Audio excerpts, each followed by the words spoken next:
السلام عليكم، ازيكم يا جماعة؟ عاملين ايه؟ يا رب تكونوا بخير. النهاردة روتين في غرفة النوم، اتمنى روتيني يعجبكم واكون بشجعكم وبحفزكم لشغل البيت.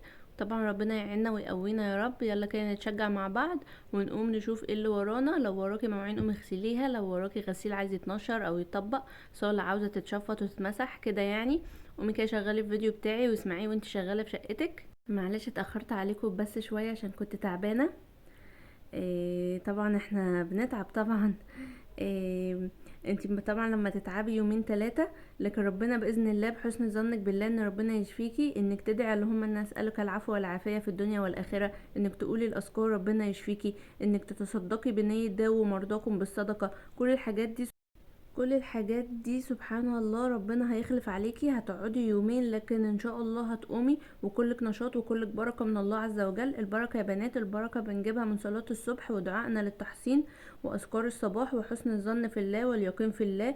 ايامي وايامكم هتكون جميلة ببركة رضا الله علينا. وطبعا بقى نقول كام ذكر كده حلوين عشان ربنا يحل علينا البركة. تقعدي تقولي اللهم اتنا في الدنيا حسنة وفي الآخرة حسنة وقنا عذاب النار. رب اشرح لي صدري ويسر لي أمري واحلل عقدة من لساني يفقهوا قولي. استغفر الله الذي لا إله إلا هو الحي القيوم وأتوب إليك. وتقولي كمان لا إله إلا أنت سبحانك إني كنت من الظالمين. بجد الأذكار دي حلوة جدا. ربنا بيحل علينا فيها البركة. وطبعا أنا هنا زي ما قلت لكم كنت شلت الدفايه والملايه ومسحت بقى كل خشب السرير بالديتول عشان اعقم الدنيا وكده. وفرشت ملاية تانية نضيفة، والدفاية بقى حطيتها في الغسالة تتغسل. لميت كل الدفايات عشان تتغسل ونشرهم. طبعا لازم كل يومين او 3 ايام كده تلمي الدفايات وتغسليها. وكنا دايما زمان لما كنت في بيت بابا وماما، بابا حبيبي الله يرحمه يا رب ويغفر له يسكنه فسيح جناته، وماما ربنا يديها الصحه والعافيه وطولة العمر يا رب. كان دايما على طول بيجمعنا كده حواليه، وكان بيقعد يقول لنا اقوال كده جميله جدا. يعني حبيت اشارك معاكم كام مقوله كان بيقولها لنا. يعني كان دايما على طول بيجمعنا حواليه. كان في مقولة على طول بيقولها لنا: ما نعتمد على ماله قل، وما نعتمد على عقله ضل، وما نعتمد على جاهه زل واتذل، وما نعتمد على الله لا زل ولا ضل ولا ماله قل. حبيبي الله يرحمه يا رب ويغفر له ويسكنه فسيح جناته. ادعوا له يا جماعه بالرحمه. كان اب جميل جدا ونعم الاب، ويصبرنا على فراقه ويلحقنا بيه في جناته باذن الله. وكان برضو كان في حكمة كان دايما بيقولها، كان بيقول لنا ايه: المنافق انسان يمدحك في الدوشة والضجة ويخونك في صمت وهدوء. برضو الحكمة دي كانت حلوة قوي. طبعا زي ما انتم شايفين انا هنا كنت جيت على الكومودينو ولمعته بالديتول عشان اخلي الدنيا معقمة كده وحلوة. وبرضو الاباجورات لمعتها بالديتول. وبرضو في مقولة حلوة قوي بيقولك ايه: كيف تعرف معادن الناس؟ يعرف الزوج عند مرض زوجته، تعرف الزوجة عند فقر زوجها، ويعرف الصديق عند الشدة، ويعرف الأبناء عند شيخوخة والديهم، ويعرف الأخوة عند الميراث، ويعرف الأقرباء في الغربة، ويعرف الحب الحقيقي عند انتهاء المصلحة، ويعرف المؤمن عند الابتلاء.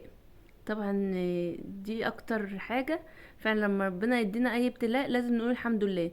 الحمد لله على اللي ربنا يديهولنا، كل حاجة حلوة يعني من عند ربنا. انا هنا بقى ايه لمعت هنا برضو كومودينو والاباجوره والكشاف. وهنا جيت على التسريحه. لمعت المرايه. وما سبتش حاجه كده عليها غير ولمعتها بالديتول. واتمنى كده روتيني يكون خفيف على قلبكم كده ويكون حلو واشجعكم. اكون بشجعكم وبحفزكم وكده نتشجع مع بعض.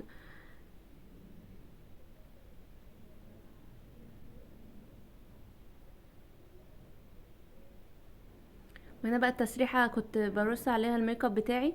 انا الصراحه بيجي عليا فتره احب اطلع الحاجه من الادراج وارصها كده. بتديني كده طاقة ايجابية ان انا بتفرج على حاجة. وساعات بقى ايه او ملما كل ده كمان ومرجعاه في الادراج يعني شوية كده وشوية كده. مش عارفة، ساعات بحس ان انا عايزة اتفرج عليهم يبقى شكلهم حلو، وشوية بقول ايه: لا ايه الكركبة دي، اما ارجعهم تاني في الادراج. بس انا الوقت ده كنت حابة اطلعهم. اتمنى كده الرصة دي تعجبكم. يعني لو اي واحدة عايزة ترص التسريحة بتاعتها، انا رصيتهم كلهم وده كان الشكل النهائي. وبعد كده بقى ايه جيت على الارض وشفطتها. طبعا النهارده كان روتين مش عميق، كان روتين يومي كده، بس انا حبيت اشارك معاكم واصور معاكم عشان نشجع بعض. يعني لو وراكي اي حاجه تقومي تتشجعي كده معايا. وانا شفطت الارض كلها. وطبعا انا جايبه معاكم مقتطفات وكنت بكمل مع نفسي.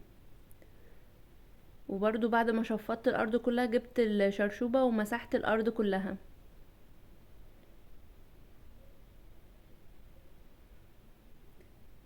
وبس كده، ده كان الشكل النهائي للغرفة. اتمنى روتين النهارده يعجبكم وتقولوا لي ايه رأيكم فيه. متنسونيش طبعا بقى في اللايك والسبسكرايب وتفعيل زر الجرس ليصلك مني كل فيديو جديد بنزله. مع السلامة.